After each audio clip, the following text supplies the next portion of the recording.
My name is Christie Carson, and I'm a reader in Shakespeare and Performance in the English department at Royal Holloway, University of London. Today I want to talk to you a little bit about Twelfth Night. Now, I'm going to look at 5 different points. So my first point is the idea of disguise and how that relates to identity. The second point is about grief and its consequences. The third point is about the context. Where is Illyria and where is the play set?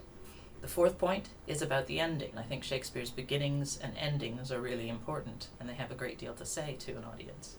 And finally, I want to think about the comedy and the tragedy. I'd like to think of this a little bit as a sister play, shall we say, to Hamlet, which I will also speak about, and think about the way in which comedy and tragedy are almost an inversion of each other, and the comedy in the tragedy and the tragedy in the comedy as well.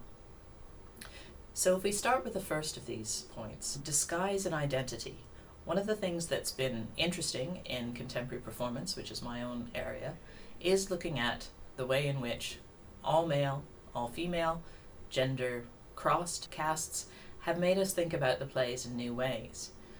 In particular, I would suggest that you look at the writing of a scholar named Abigail Rokeson. And this is an image from Propeller from The Winter's Tale. They've also done a production of Twelfth Night, which again, you can see images from and also a trailer for on the internet. So what she suggests is that there's an interesting comparison between the way in which gender was performed by men in the early modern period, something that they tried to do at the Globe Theatre. And again, that's something that I've written about. And I think the interaction between the stage and the actor at the Globe Theatre is something that is certainly worth thinking about. And the modern ideas of gender and gender fluidity. I think what's interesting is that we've become more accepting of gender fluidity in lots of ways, and linking that with identity more generally, but also in terms of this play in particular, how switching and disguise, moving into another environment, allows you to see the world from a different perspective. And that's certainly what Viola does when she dresses as a man. She suddenly gets to see a man's world, or see the world from the position of a man. And that's a sort of fundamental and very important part, I think, of the play. The second thing I think is worth thinking about is that Olivia and Viola are both in the same position. They are both in grief for their brothers. And with Olivia, it's also for her father. So the notion of grief and its consequences, again, it's something that I think must have been very prevalent in Shakespeare's days. There was an enormous amount of death for all sorts of reasons.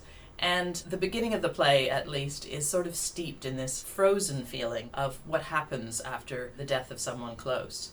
And in a way, as the play progresses, there's a kind of awakening, both for Viola and for Olivia, through love, to think about the future.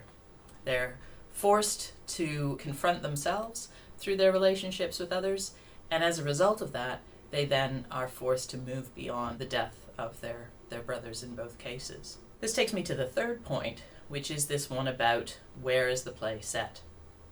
What does Illyria look like? Now, one of the things that has been, again, a subject of contemporary performance is thinking about Viola and Sebastian as being foreigners, essentially. They come to a new land, and, one of the very first lines is, "What country, friends, is this?" So we know that the central character is displaced in some way. And again, I think that's a really important theme that we can see an awful lot of in our current ways of thinking and in our current experience. A couple of the links that I will point you to are productions which actually make that difference quite deliberate and quite stark. In the case of the National Theatre production, Viola and Sebastian are both black actors. In a recent production at the Royal Shakespeare Company, they're Asian actors. So again, I think what's interesting is to think about the exoticness of these foreigners coming, but also the lack of understanding and the almost cliched notion of those people all look the same. Now, obviously, there's something fundamentally confusing about the way the play is written, with these characters interacting and being mistaken for each other. But there's also something important about the idea of them having to differentiate themselves in this new land. And the things that make them seem similar are the external things, what they're wearing, the way they speak, possibly the way they look. But as the play progresses, again, you can see that these are very much two individuals. Now that brings me to my next point, which is the ending of the play.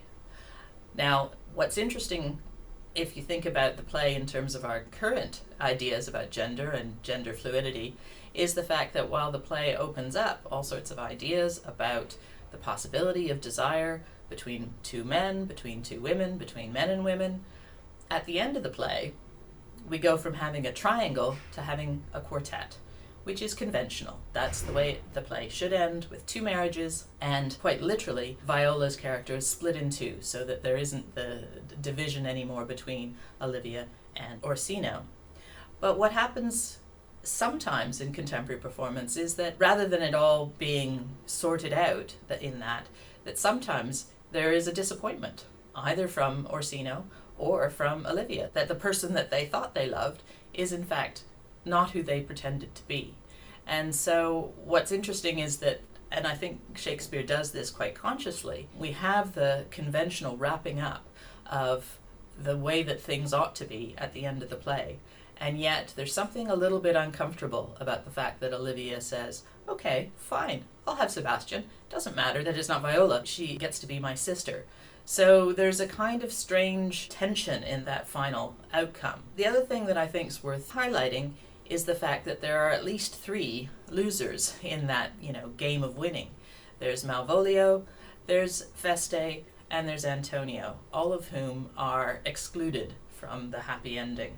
And that's, again, something that sometimes is highlighted in performance and sometimes is just pushed to one side because we like a happy ending.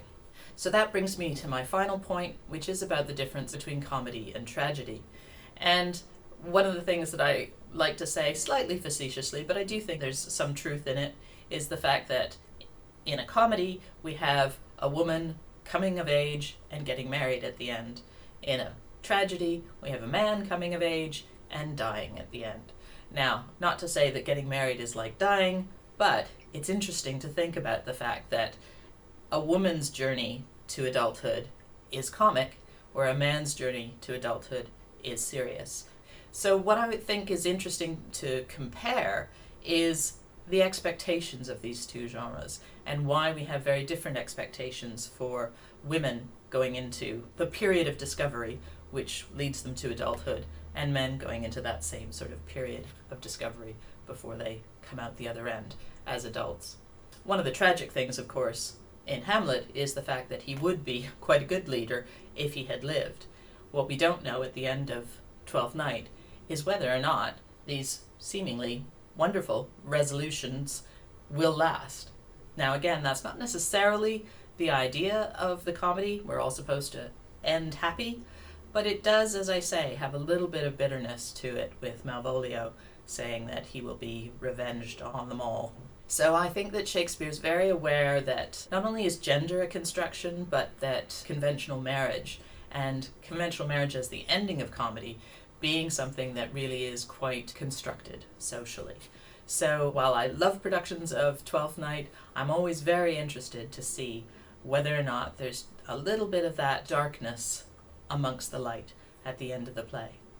So just to summarize and to give you an idea of what you might want to read up on a little bit more, I am quite keen on looking at the ideas of disguise and identity, grief and its consequences, where the production is set, or where the play is set if you're reading it, and then thinking about endings is my fourth point, and then my fifth point is the idea of comedy versus tragedy. Is there comedy in the tragedies, and is there tragedy in the comedies? And I think there's a little bit of both. So, thanks very much.